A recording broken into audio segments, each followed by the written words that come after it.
بلانے کا مقصد آج اپنی چاہتی جو قوم کے حوالے سے تھی، اور وہ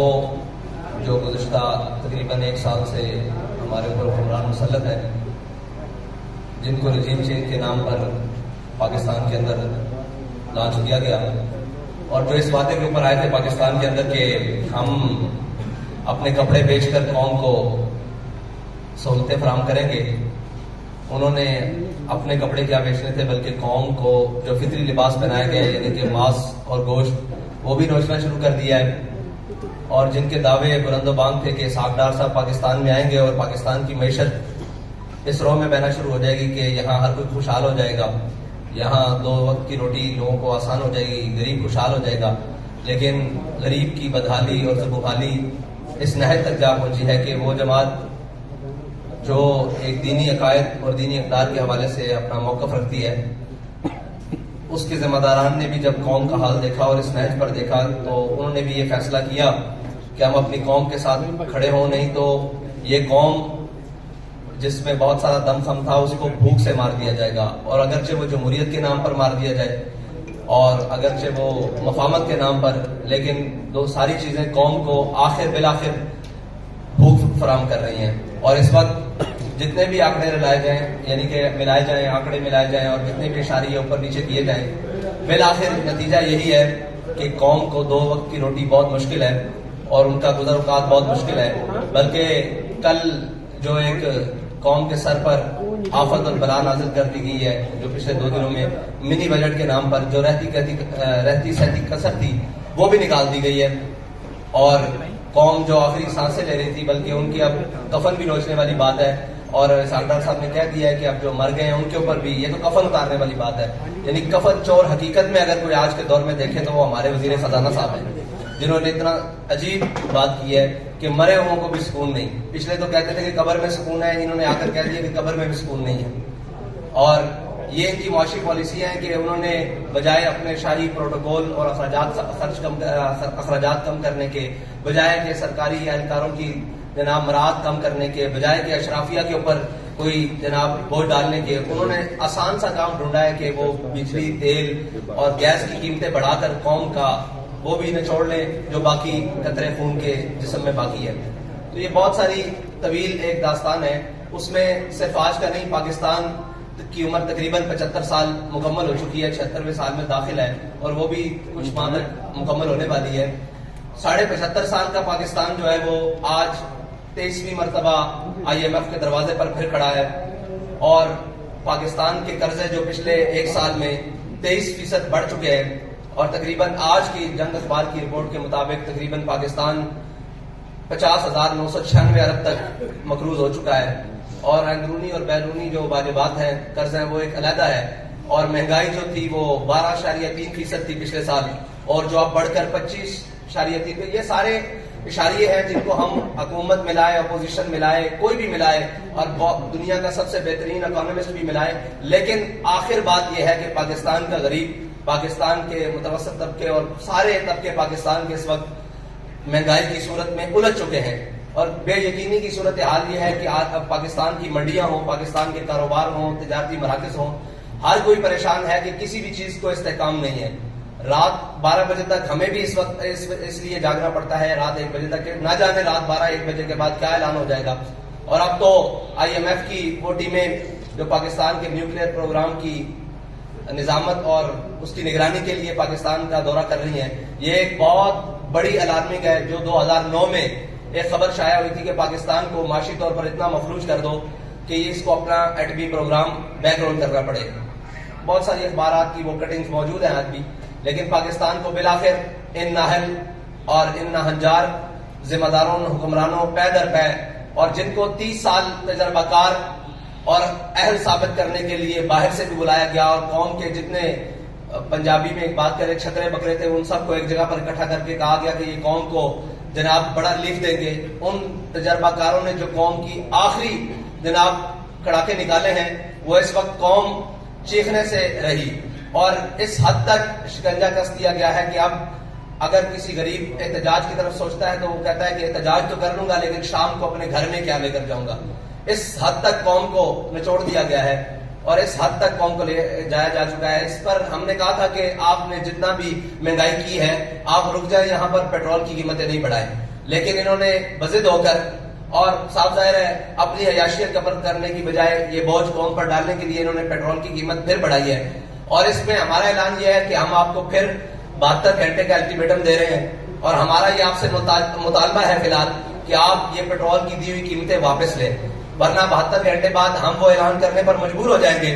جس کے لیے تحریک لبیک پہلے بھی جانی جاتی ہے. تو ہمارا انشاءاللہ وہ اعلان بھی 72 گھنٹوں بعد آ جائے گا. اس کے لیے میڈیا کی ضرورت نہیں پڑے گی, ہم انشاءاللہ اعلان کر دیں گے. آج اس لیے بلایا گیا ہے کہ ہو سکتا ہے بعد میں یہ کہیں کہ جی ہمیں وقت دیا جاتا, ہمیں یہ کیا جاتا. آپ کو 72 گھنٹے کا حکومت پاکستان کو تحریک لبیک پاکستان الٹیمیٹم دیتی ہے کہ 72 گھنٹے کے اندر یہ قیمتیں جو تھیں وہ 14 فروری کی رات تک واپس لے کر آئی جائیں, یعنی کہ 250 روپے پیٹرول. یہ جو 22 روپے قیمت بڑھائی گئی ہے اور عالمی منڈی میں بھی تیل کی قیمتوں میں استحکام آیا ہے, لیکن پاکستان کی ان نہ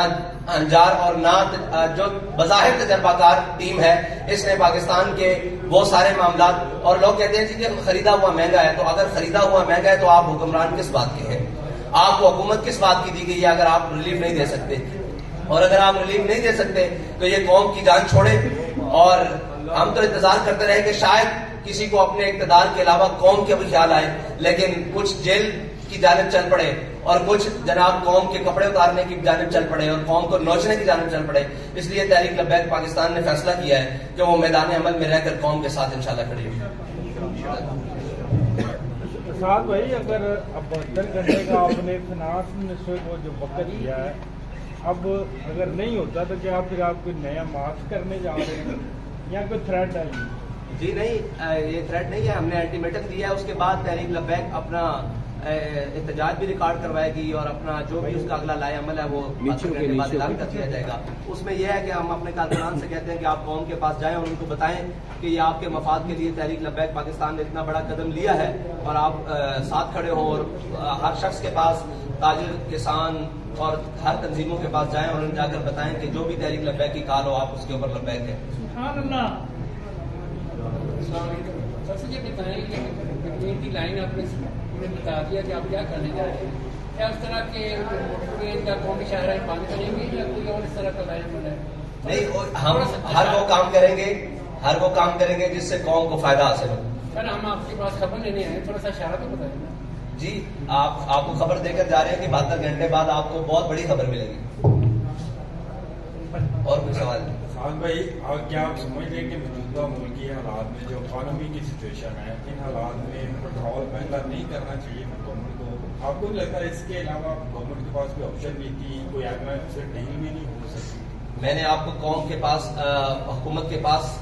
کافی سارے آپشن موجود تھے, صرف پیٹرول, بجلی اور نام کے گیس مہنگا کرنا یہ آپشن نہیں تھا. آپشن موجود ہے کہ کم از کم پاکستانی جو حکومت ہے اس کے پاس 1.25 لاکھ کے قریب گاڑیاں ہیں جو استعمال ہوتی ہیں, اور ہر گاڑی کا جو ڈیلی کا پیٹرول ہے وہ 50 لیٹر سے اوپر استعمال کنزمپشن ہے. تو یہ اگر اپنی شاید خرچیاں کم کر دیں اور مریم نواز صاحبہ کو اگر ڈپٹی وزیر اعظم کا پروٹوکول ختم کر کے 1-2 گاڑیوں پر گزارا کرنے پر کر دیا جائے تو قوم کی بہت ساری بچت ہو سکتی ہے. صاحب بھائی ایک میرا سوال ہے کہ 10 مہینے ہو گئے اس گورنمنٹ کو اور اس طرح پیٹرول انہوں نے آپ کے ساتھ بھی بڑھایا تھا, اس وقت آپ نے پروٹیسٹ نہیں کیا, کوئی اعلان نہیں کیا, نمبر 1. نمبر 2, اب یہ جو آپ 72 گھنٹے کا ٹائم دے رہے ہیں اس کے بعد کیا پورے پاکستان کے روڈ بلاک کر دیے جائیں گے اگر آپ کی بات نہیں مانی جاتی؟ جو بھی ہوگا انشاءاللہ وہ آپ کے سامنے ہوگا اور قوم کے مفاد میں ہوگا, قوم کی مشکلات کے لیے نہیں ہوگا. اور جو پہلے اعلان نہیں کیا تو یہی بات ہے کہ اگر ہم پہلے اعلان کرتے تو آپ کہتے تھے کہ گورنمنٹ کو دیکھنے نہیں دیا گیا, ان کو چلنے نہیں دیا گیا, ان کو ہم نے پورا موقع دیا اور پوری قوم نے موقع دیا کہ شاید یہ کچھ کر سکیں, لیکن انہوں نے کچھ بھی نہیں کیا. اور شاید یہ اپنے کپڑے بیچ دیں, شاید یہ اپنے اثاثے بیچ کر پاکستان کے خزانے میں جمع کروائیں, آدھے پورے تو نہیں آدھے, لیکن انہوں نے کچھ بھی نہیں کیا بلکہ مزید قوم کا نقصان کیا. تو اس لیے ہم اعلان کرنے پر مجبور ہو گئے. میں بتا چکا ہوں کہ ہم آخری حد تک دیکھتے گئے کہ پاکستانی کی حالت کیا ہے. جب ہم نے دیکھا کہ اس کے پلوں سے پانی گزر چکا ہے تو اب ہمارا میدان میں آنا پڑتا ہے. سر یہ حکومت سے اگر آپ بچت کی توقع کرتے ہیں تو اس کے اقدامات بھی یقیناً کوئی نظر آنے چاہیے, کیونکہ تقریباً 100 کے قریب وزیر ہیں پہلے 70 تھے پھر آستہ کرتے کرتے 100 ہو گئے. آپ پہلے اقدام کے طور پہ ان سے مطالبہ کرتے ہیں کہ 100 جو وزیر ہیں یا مشیر ہیں ان کو برطرف کر کے جو ان کی بچت ہے وہ قوم کے لیے کی جائے. جی آپ 100 وزیر رکھیں لیکن جو ان کے اخراجات ہیں وہ زیرو کر دیں. برائے کرم 200 رکھ لیں مشیر لیکن جو ان کے اخراجات قوم کے ان کے اوپر خرچ ہو رہے ہیں وہ کم کر دیں اور وہ زیرو کر دیں اور وہ قوم کے میں کر دیں. تو ہمیں اس سے غرض نہیں ہے 500 مشیر رکھ لیں. ضلع شاہ صاحب آخری کوشچن آپ رہنے دیں, اب باقیوں کو بھی موقع دیں. جی باقی آپ کا کچھ سوشل میڈیا کرنا چاہیے. میں صرف ایک آج جو سچویشن چل رہی ہے, عمران خان بار بار ڈیمانڈ کر رہے ہیں 90 دن میں الیکشن کرائیں اور قبل از وقت الیکشن کی بات کر رہے ہیں. کیا آپ چاہ رہے ہیں کہ پاکستان میں قبل از وقت الیکشن ہو؟ بھائی پاکستان میں الیکشن وقت پر ہونے چاہیے, یہ ہم پہلے بار بار اعلان کر چکے ہیں. پاکستان میں الیکشن وقت پر ہونے چاہیے لیکن اس وقت پر نہیں جب تک کوئی پاکستانی زندہ ہی نہ بچے اور سارے غریب پاکستانی مر جائے. یہ ہم کہہ رہے ہیں کہ پاکستان کے الیکشن وقت پر ہونے چاہیے لیکن غریب کو زندہ رہنے کے لیے موقع دینا چاہیے, تب تک ہی نہیں. بہت شکریہ.